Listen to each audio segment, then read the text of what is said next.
Hoy amanecimos con un triste dato en Colombia. Para esta fecha van más de 40 militares y policías que han muerto en eventos que el mismo Estado pudo haber evitado o en donde el Estado los pudo haber defendido. Tristemente, en la noche de ayer, la mayoría de colombianos a través de WhatsApp o de los medios de comunicación nos enteramos de cómo varios soldados en el Cauca estaban solicitando o implorando que el gobierno nacional les enviara refuerzos para poderse proteger de varias decenas de guerrilleros que los estaban hostigando. Lastimosamente, 4 de ellos a este momento han fallecido y aún la ayuda no llega a estos soldados, supuestamente por temas de meteorología y atmosféricas, según el comandante de las fuerzas militares, el señor Giraldo. Lo cierto es que tan solo en este año ya llevamos 40 militares y policías muertos en situaciones de estas, o por falta de mantenimiento a las aeronaves, porque les han bajado el presupuesto a las fuerzas militares,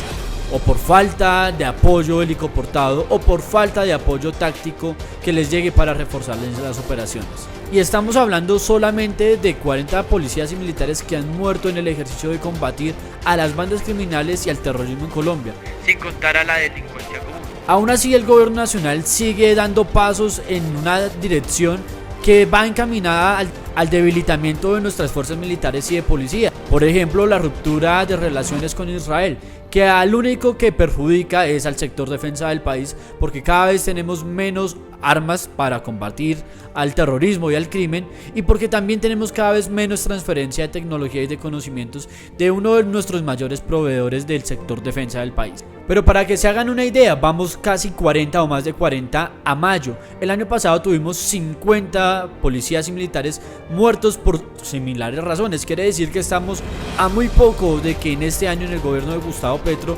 lleguemos a una cifra superior a la del año pasado, que sumados entre el año pasado y parte del primer semestre de gobierno de Gustavo Petro, ya iríamos en más de 100 militares y policías muertos simplemente por el capricho de no enviarles apoyo o simplemente por el capricho de no quererle dar el suficiente presupuesto al sector defensa del país. Algunos zurdos dirán es que la plata es para la educación, es que la plata es para la salud. Efectivamente, como desde el gobierno de Iván Duque, que se venía aumentando el presupuesto para la educación, que llegó a ser inclusive el presupuesto más alto en la historia de Colombia para el sector educativo del país. Esto sin contar con las numerosas veces que ya diferentes veces han habido hechos donde hay retenciones, por no llamarles como deben llamarse, secuestros a policías y militares que están en función de sus tareas y que comunidades indígenas, que parecen más que todo guerrillas o narcotraficantes, terminan secuestrándolos a ellos, impidiéndoles la movilidad,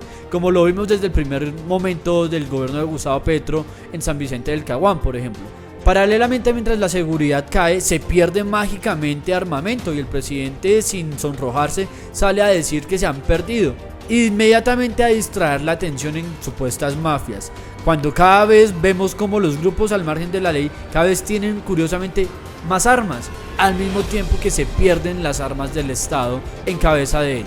Curioso que mientras la política de Gustavo Petro es aparentemente debilitar a nuestras fuerzas militares, sigue fortaleciéndose el AMPA, el crimen, la extorsión, las guerrillas, el narcotráfico, el crimen común y el crimen organizado, ¿por qué no? Todo esto creando mientras que en las grandes ciudades las guerrillas urbanas terminan atacando e infiltrándose en las marchas o creando sus propias marchas, como la que sucedió el pasado miércoles en Bogotá, el pasado jueves en Bogotá, con los encapuchados que quemaron una estación de Transmilenio. El panorama no pinta nada suave para Colombia y cada vez tenemos un presidente tratando de fortalecer al crimen y al AMPA, que tanto le beneficia a él para generar caos en el país y poder desde el caos gobernar e intimidar a cientos de comunidades a través de estas bandas delincuenciales tan afines a su gobierno, imponiendo una ley del silencio en las regiones más apartadas del país. ¿Ustedes cómo la ven? Los leo.